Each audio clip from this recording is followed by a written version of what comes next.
Hello out there, are we on the air? Welcome to What's the Tea, the show where something is always brewing, even if it's a slow news week. I am your head chef of the program at OwenMan316. If you want pro wrestling news, sports coverage, pop culture, and whatever is sizzling on this crazy TV channel called Earth, you've come to the right place. So grab your favorite beverage and settle in, because it's tea time. Hope you all join me for some tea in the world of pro wrestling, sports, and entertainment.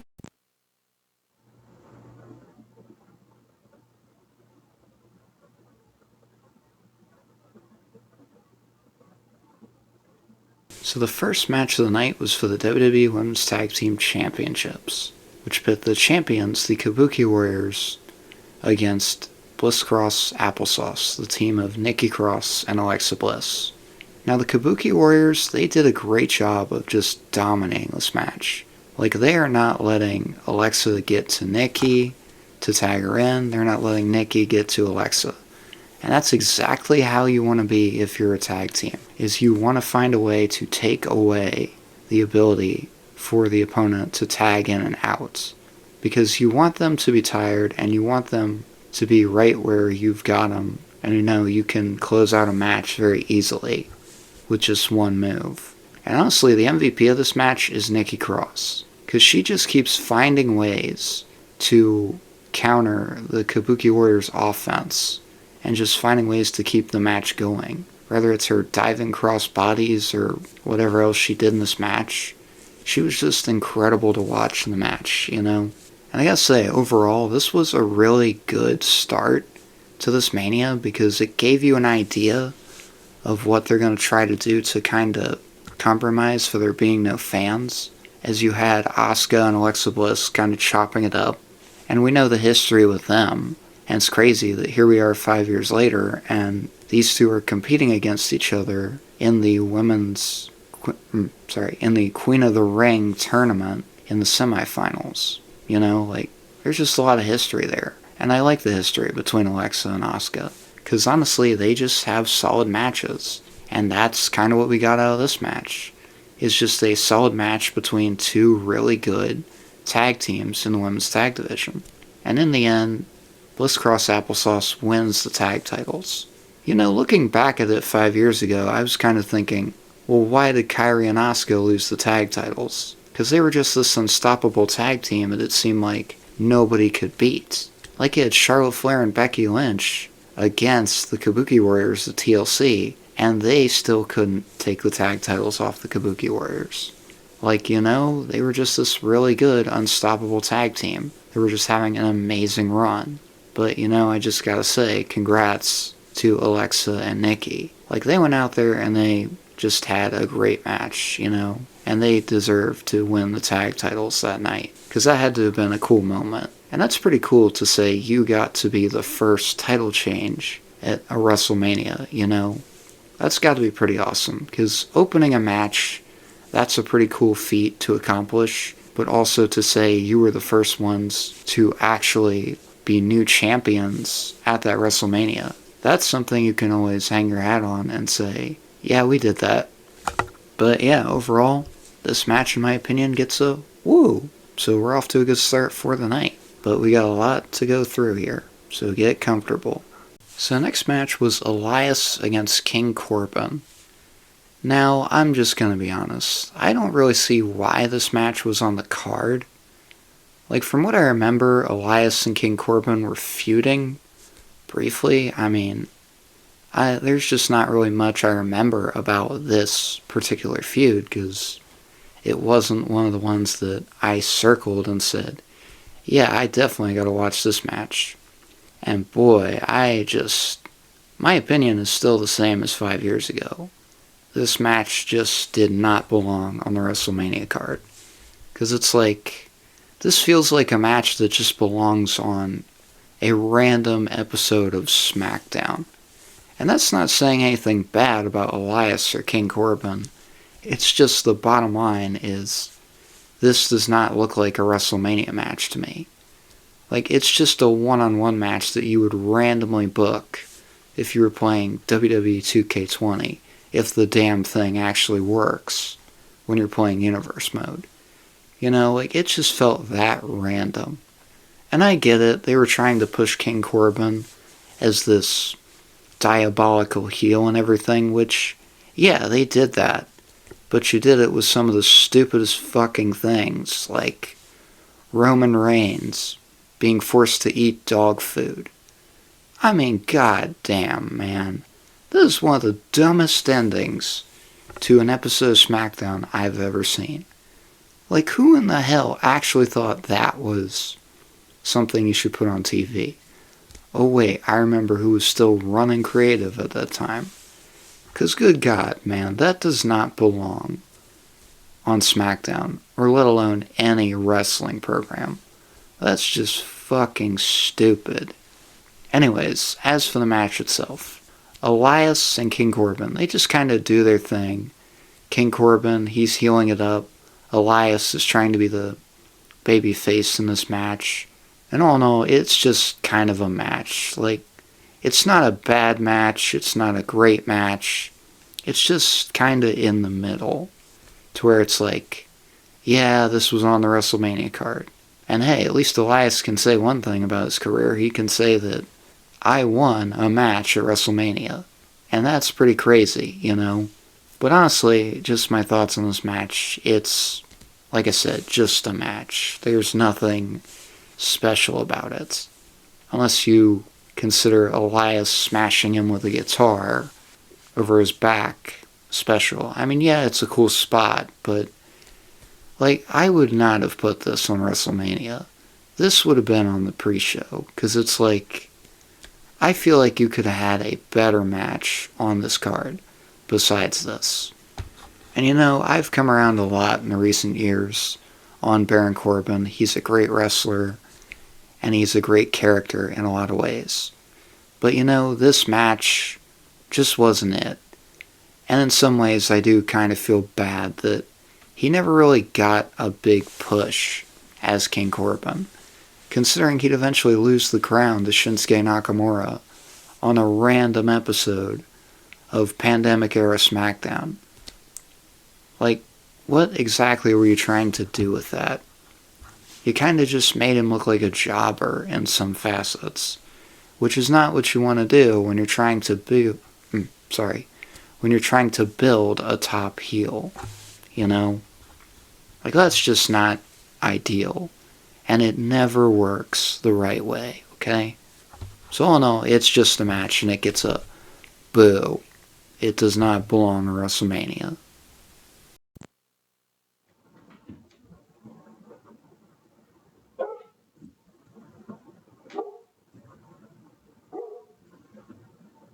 Match number 3, and boy, is it a good one. Becky Lynch versus Shayna Baszler for the Raw Women's Championship. Now let's look at this in a different direction here. First you have Becky Lynch, who's arguably been on the best run of her career, as she goes from being Charlotte Flair's sidekick to punching her in the face at SummerSlam, to having great matches with Charlotte, and then winning the Women's Royal Rumble, and then going on to be a part of the first time women main evented at WrestleMania 35 with Charlotte and Ronda and walking out Becky 2 belts.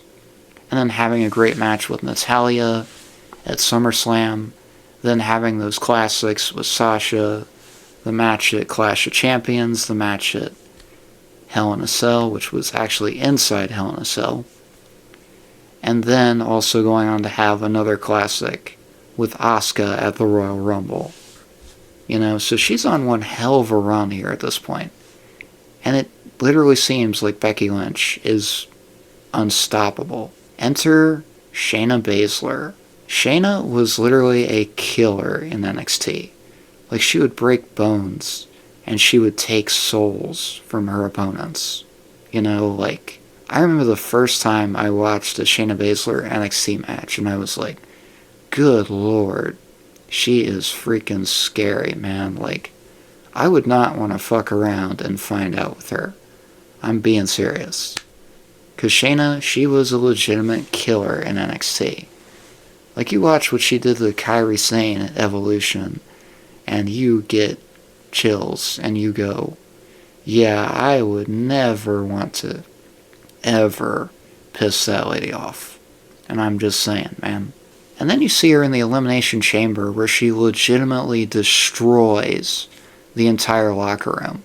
Like, I've gone back and watched that match, and it's just amazing how strongly they booked her in this match to just absolutely obliterate the entire division in this match and then go on to face Becky at WrestleMania. And here's where we get to the match itself. You know, I gotta give props to Becky Lynch. I will never ever underestimate her toughness again. Because I have seen her wrestle with a dislocated shoulder, and I have seen her wrestle possibly pregnant, you know? Like, that's kind of an interesting thing here. If you read Becky Lynch's book, she was actually pregnant with her daughter going into this match. And I just always find that interesting that Becky wrestled pregnant and she did a great job in this match. Like, she does a great job of making Shayna look like that monster from NXT. And it's funny, also in that book she says she actually wanted Shayna to win this match. Like, she went to Vince herself and said, I should lose this match. Shayna should go over and be the new champion. And you know, that just really goes to show the heart and how much Becky Lynch really cares about the women's division and the growth of it. You know, like, that's why I'll always support and love Becky Lynch. Because she wants to see the division succeed, and she wants to see it grow and evolve. And that was definitely on display here. And Shayna, man, she dominates in this match. It actually looks like Becky is down and out, you know? Like, Shayna, she is a magician of submissions, man. You see the Kirifuda clutch, you see modified arm bars, and you see Becky, just poor Becky, in pain in this match. But somehow, in the end, Becky finds a way to retain the Raw Women's Championship. And you know, looking back on it, I can really agree with Becky that, yeah, it would have made more sense for Shayna to win this match and be the champion, because we do know what would happen soon after at Money in the Bank, where Asuka would win the Women's Money in the Bank ladder match, and then the next night on Raw, Becky would announce her pregnancy. They'd have that beautiful moment there.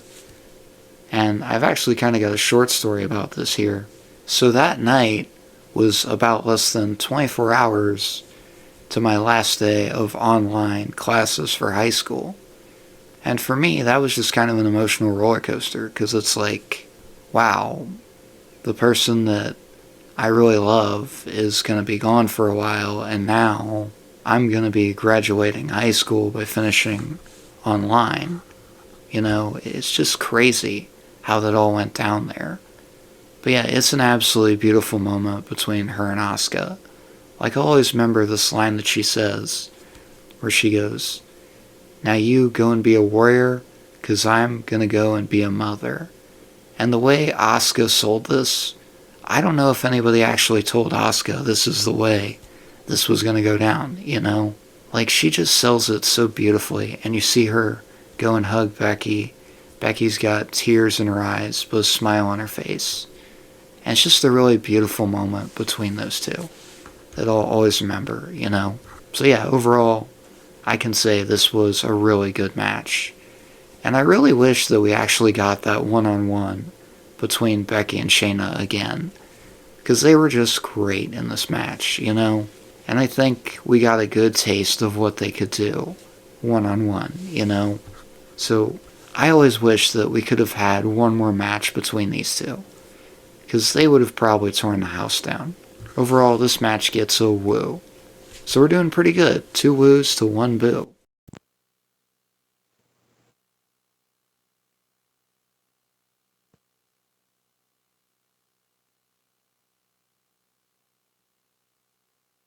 Alright, let's talk about match number 4.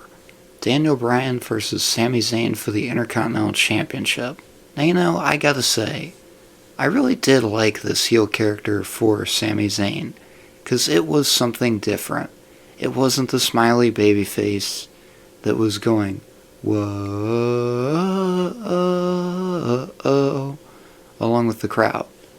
Like, it was something different and it was something deeper. And I really liked it. And honestly, he was a decent Intercontinental Champion during this time, you know? And then you look at Daniel Bryan here. He goes from being the WWE Champion, walking into WrestleMania 35 against Kofi Kingston, to facing off for the Intercontinental Championship. And it's kind of funny because WrestleMania 30, Daniel Bryan walks out the World Heavyweight Champion. WrestleMania 31, he walks out the Intercontinental Champion. You kind of notice the pattern there? It's like 5 years later, he goes through the same pattern there. And the crazy thing is, this would be one of the last WrestleMania matches for Daniel Bryan, as of course eventually he would go over to AEW as Bryan Danielson and do his thing there. But honestly, my overall thoughts on this match are, it's kind of interesting because you've got Cesaro and Shinsuke Nakamura in the corner of Sami Zayn, and Sami is just being a great antagonist that he is, running around the ring every time Daniel Bryan tries to get his hands on him. Like, usually I'd get annoyed at this, but instead I actually can appreciate the comedy with this. Because you see Daniel Bryan, he's getting annoyed with Sami. Like, he's getting legitimately pissed and going, come on, man, just get in the ring, let's fight. And of course he's got Shinsuke Nakamura and Cesaro in his corner, so, you know, he's got backup there. And eventually Drew Gulak comes out for some reason and takes out both Shinsuke and Cesaro to even the playing field. And then when we actually get some in-ring moments, it's a good, hard-hitting match. Like, Sami and Daniel Bryan, they've got good chemistry. I wish we got to see more of this, because I thoroughly enjoyed what they did in the ring there. They were having some really good moments, and just a really good match overall, you know. And with Daniel Bryan, you really can't go wrong, and same with Sami Zayn. So, combining those two, you're probably going to get a Matt Classic. And you kind of did in some ways. But like I said, I wish we got to see more of these two, because they are just great. They've got good chemistry with each other. And in the end, Sami Zayn does somehow find a way to retain the Intercontinental Championship. Which, you know, it makes sense, because Sami, he's on a really good run at this point. And you look at Daniel Bryan, he's kind of on the last legs of his WWE run, which was kind of sad in some ways. But, you know, he had a really good run with the company, if you really think about it. And the crazier thing being that Daniel Bryan had to retire in 2015, I believe, or 2016, and he comes back in 2018 in the ring wrestling, you know? Like, it's just crazy that we actually got to see Daniel Bryan back in wrestling. So yeah, overall, I like this match. And Sami, he's just a great antagonist. So, at some point, we got to see Sami Zayn turn heel again. Because as much as I like babyface Sami, I like the heel Sami. But do not bring back that god-awful theme again. It was so bad, man. Like, the people that actually like that fact that it transitions from whoa to just this distorted crap that Def Rebel comes up with, I don't know how in the hell you sleep at night. Because that theme is terrible. It is trash. It is garbage. It is not good at all. Like, Destroyer of Worlds, that is the best theme that Sami Zayn has. Period. Do not even try to convince me that that fucking garbage theme is actually good. Because it is not. But yeah, like I said, overall this one gets a woo. Bringing the tally to 3 woos to 1 boo. So we're doing really good with night 1 of WrestleMania 36.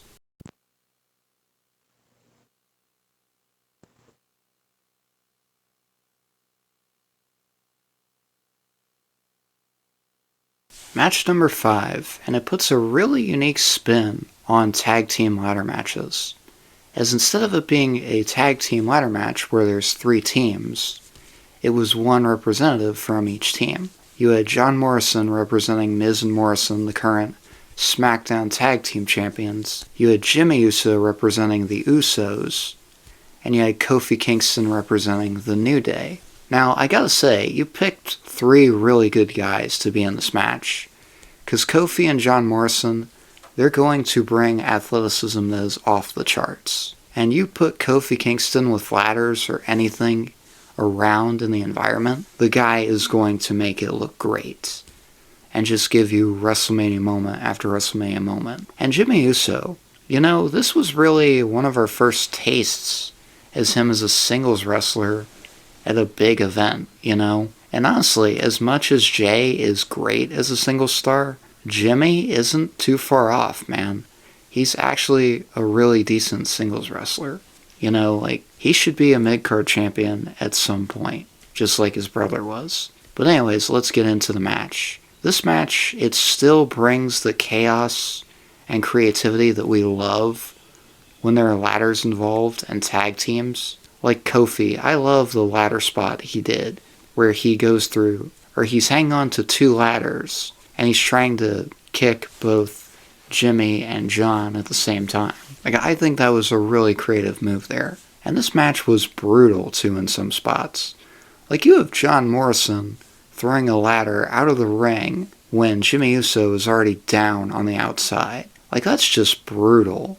And at one point, I think he throws a ladder at Jimmy Uso, who's trying to climb along the barricade, and it just knocks him right off bam, like a frickin' car crash.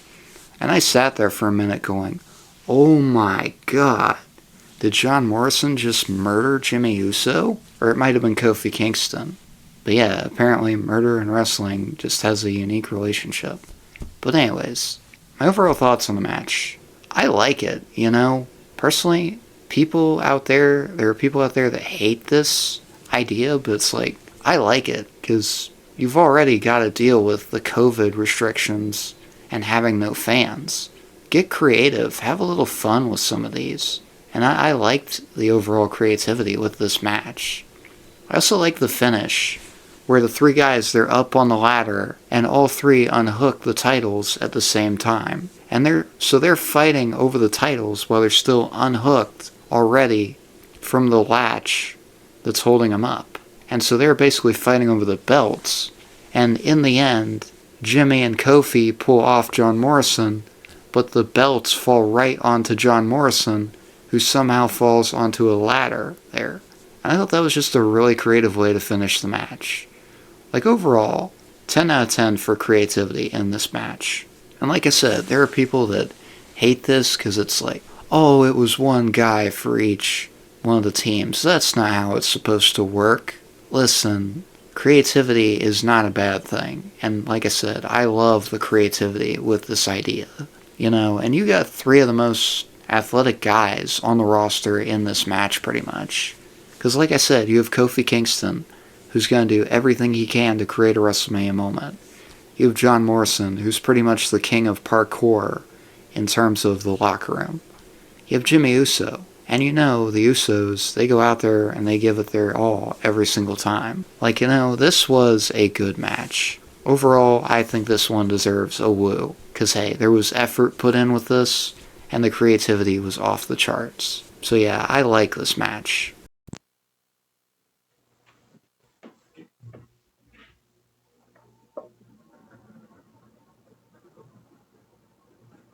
Match number 6. And boy, is this a brutal one, as we have Kevin Owens and Seth Rollins, in what starts out as just a simple one-on-one match. And with these 2 guys, you're never going to get a bad match. I really have yet to sit back and go, wow, this was bad when Seth and Kevin are in the ring. Because these guys are just great, whether it's one-on-one or their brief tag title or their brief tag team run they had in 2022. They're just great, they always create magic, and they always never leave you disappointed. Anyways, let's get into the match. So it's brutal early on in the ring. Seth and Kevin are just beating the hell out of each other, to the point where eventually they go to the outside of the ring, and I think it's Seth that winds up clocking Kevin with the ring bell, and so the match gets thrown out as a disqualification. So you see Seth walking away after he's beaten the hell out of Kevin Owens. And then Kevin Owens goes, nah, Seth, this is not how this ends. This is not how this ends. What do you say, you and me? No disqualification. No rules. And Seth comes back down to the ring, and he kind of looks at Kevin and he goes, Kevin, why are you doing this to yourself? Because Seth has just brutalized this man. Not even just in this match. Like, Seth was just out here brutalizing this man for whatever reason. Other than Kevin just didn't believe in what Seth was selling with his Monday Night Messiah character. And then starting this faction with the AOP and Buddy Murphy, who's now Buddy Matthews in AEW. You know? So the match restarts as a no DQ match. And it's brutal. It's really freaking brutal. Like, these two are just beating the hell out of each other. Seth grabs the ring bell again. Or wait, no, this time Kevin Owens grabs the ring bell and clocks Seth with it. And then at one point, you've got Seth beating Kevin with a chair. And then eventually it just gets so brutal, man. To where it's anybody's ball game. Like, Seth and Kevin are just kind of in this stalemate. And then Kevin gets this really crazy idea while Seth is laid out on the announce table. He decides to go to the back of the WrestleMania sign, climb up the WrestleMania sign, and what does this man do? He proceeds to launch himself off the WrestleMania sign, through the announce table, through Seth Rollins, and it's just absolutely crazy. Like, I remember when I first saw this 5 years ago, and I was like, holy, what did you just do, Kevin Owens? Like, is beating Seth Rollins really worth it to the point where you're gonna sacrifice yourself? Oh, who am I kidding? It's Kevin fucking Owens. Of course he's gonna do it. But anyways, honestly, I like that spot, because it was a WrestleMania moment. I love the way that Kevin, before he jumps off the sign, he looks at the camera and goes, here's your WrestleMania moment, and he jumps right off the sign, and it's just crazy. And in the end, Kevin finds a way to win this match as he hits a stunner on Seth Rollins. 1, 2, 3. Kevin Owens gets his WrestleMania moment. Or another WrestleMania moment, I should say, because hasn't he had a lot of Mania moments in some ways? And look at the run that he had in terms of just overall with WrestleMania. WrestleMania 32, he's in the Intercontinental Championship ladder match. WrestleMania 33, wrestles Chris Jericho for the US title. WrestleMania 34, he's in the tag match with Daniel Bryan and Shane McMahon with his best friend Sami Zayn as his partner. WrestleMania 35, I forgot what he did there. Mania 36, of course, Seth Rollins. And Mania 37 against Sami Zayn one-on-one. Mania 38, he faces Stone Cold Steve Austin in the main event on night 1. WrestleMania 39, beating the Usos in one of the best tag team matches I've ever seen, with his best friend Sami Zayn becoming tag team champions. Mania 40 in the triple threat ladder match with Logan Paul and Randy Orton. And it's unfortunate we didn't get to see Randy Orton versus Kevin Owens at Mania 41. And here's just an overall thing I'm just going to say here. Get well soon, Kevin Owens. We miss you, man. Really hope you can get back in the ring soon. Hope it all goes well with your neck healing up and with your surgery if you have to get it, man. Hoping for nothing but the best for you. Love you, Big Kev. You're great, man. Anyways, overall, I enjoyed this match. This match is fun, and this match just doesn't disappoint, you know? So I enjoyed it. This one gets a woo, and we're at 4-1.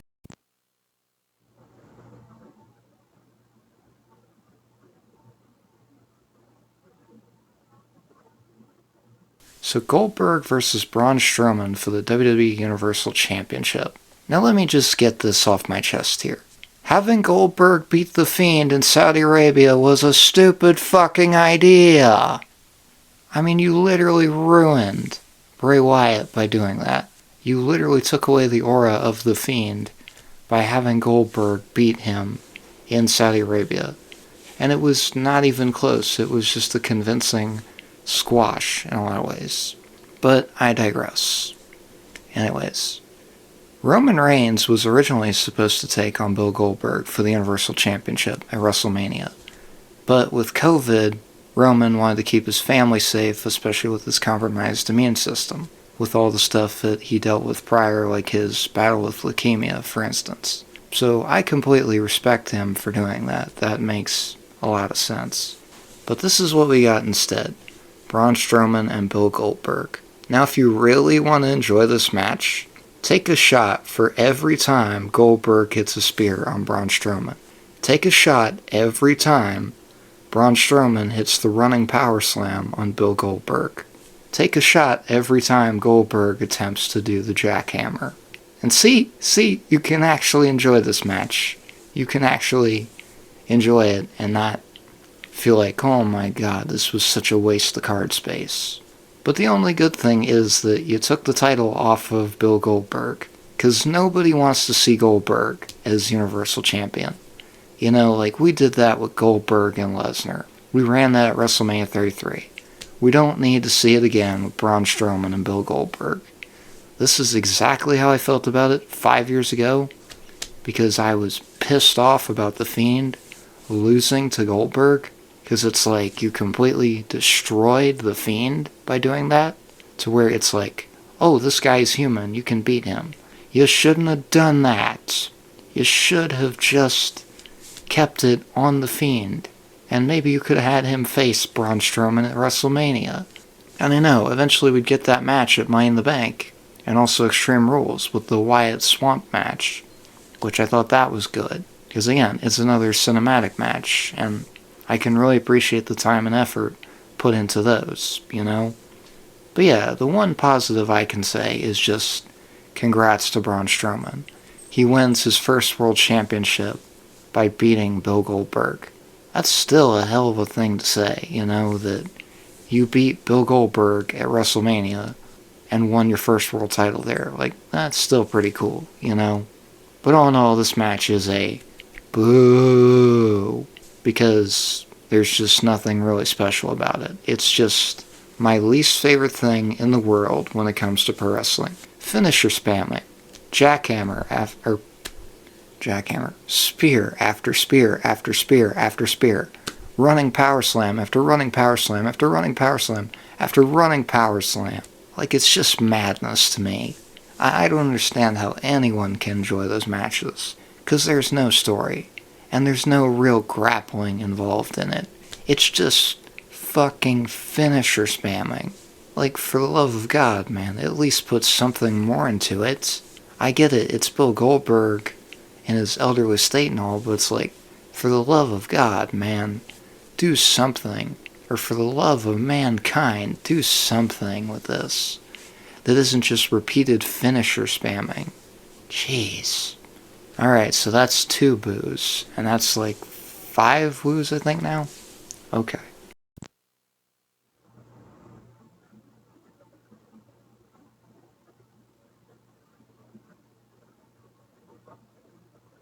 So the main event of Night 1 of WrestleMania, AJ Styles versus The Undertaker in a Boneyard match.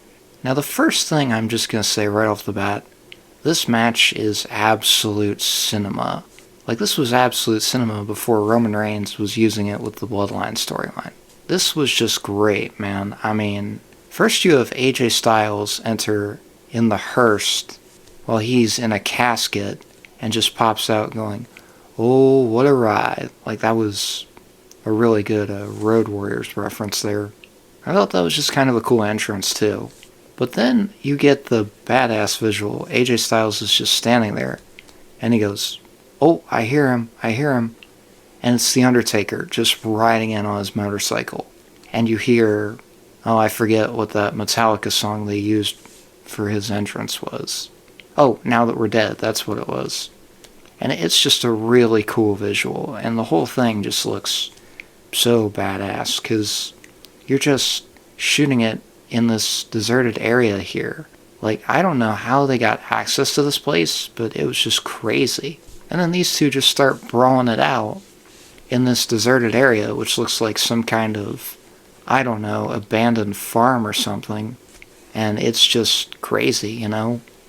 And one of my favorite spots, too, is AJ Styles.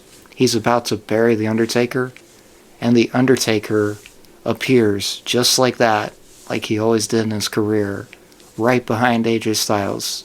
And he's got the light right behind him, too. And it's like, oh shit, here we go. The Undertaker's back up. And he starts just beating the hell out of AJ Styles.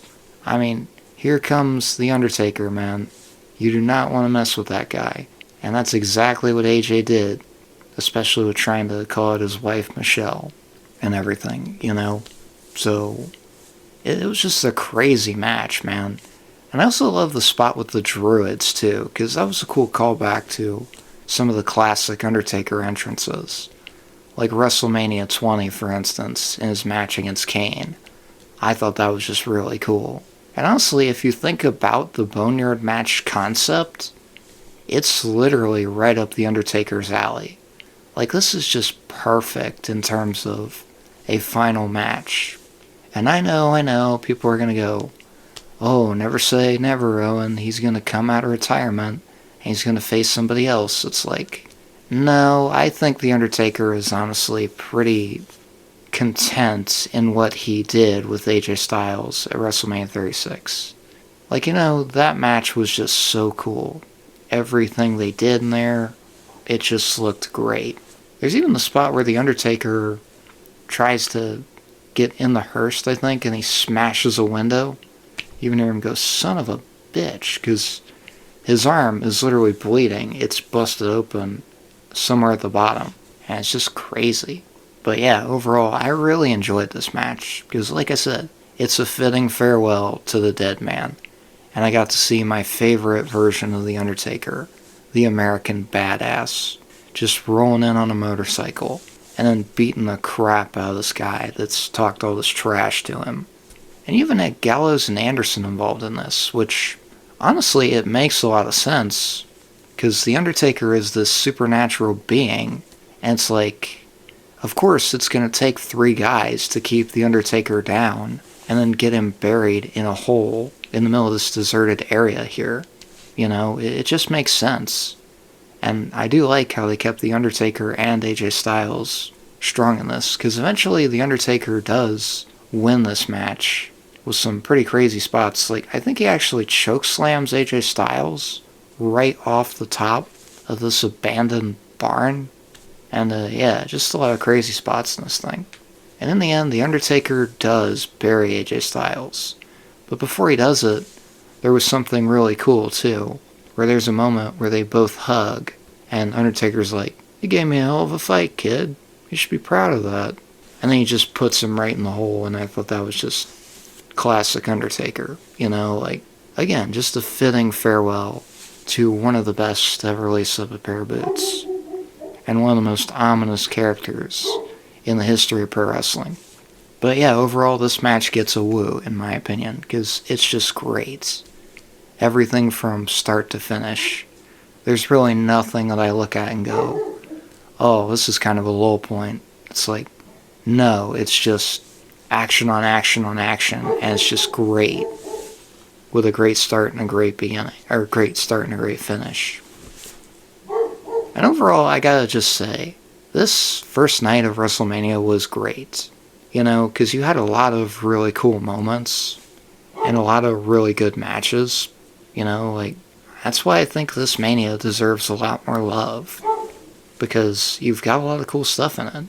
So overall, I think night 1 gets a woo. Because, what are we at now? I think 6 woos to 2 boos. And that's pretty good, man.